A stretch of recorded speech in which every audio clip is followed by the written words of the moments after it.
साथियों, make in India से भारत की सेनाओं का सामर्थ्य बढ़ने के साथ ही आर्थिक प्रगति के नए द्वार भी खुल रहे हैं। जैसे एक उदाहरण शिप बिल्डिंग इकोसिस्टम का है। आप में से बहुत से लोगों को पता होगा, एक्सपर्ट भी कहते हैं शिप बिल्डिंग में जितना इन्वेस्ट किया जाए उसका 2 गुना पॉजिटिव इंपैक्ट इकोनॉमी पर पड़ता है। यानी अगर हम शिप बिल्डिंग में 1 रुपये लगाते हैं तो इकोनॉमी में 1 रुपया 82 पैसे के आसपास सर्कुलेशन होता है। अब सोचिए, अभी देश में 60 बड़े शिप्स अंडर कंस्ट्रक्शन है।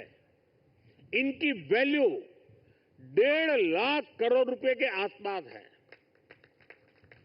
यानी इतना पैसा लगाने से करीब 3 लाख करोड़ रुपए का सर्कुलेशन हमारी इकोनॉमी में होगा।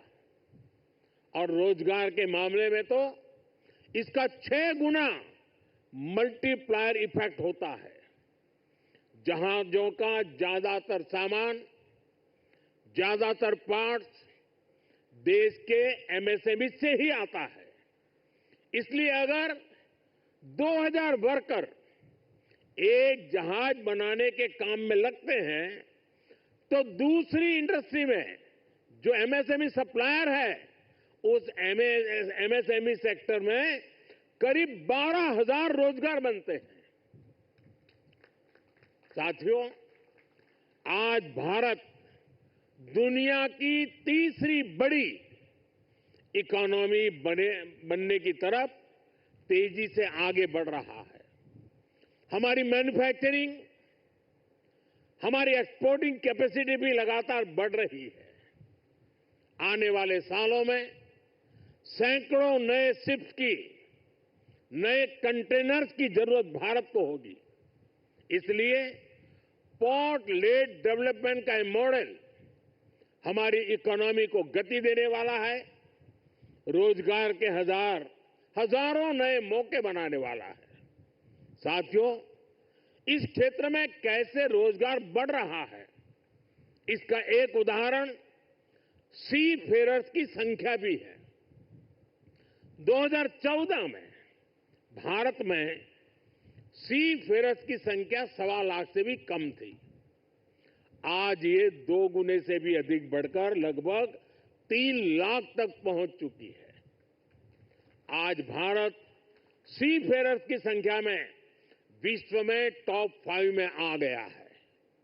साथियों, हमारी सरकार का तीसरा कार्यकाल अनेक बड़े निर्णयों के साथ शुरू हुआ है।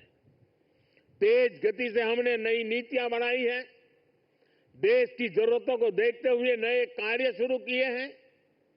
देश के हर कोने, हर सेक्टर का विकास हो, इस लक्ष्य के साथ हम चल रहे हैं। पोर्ट सेक्टर का विस्तार भी इसका ही हिस्सा है।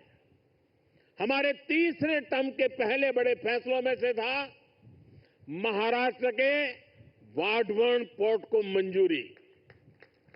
75,000 करोड़ रुपए के खर्च से इस आधुनिक पोर्ट के निर्माण का काम शुरू भी हो चुका है। इससे भी महाराष्ट्र में रोजगार के हजारों नए अवसर बनने वाले हैं।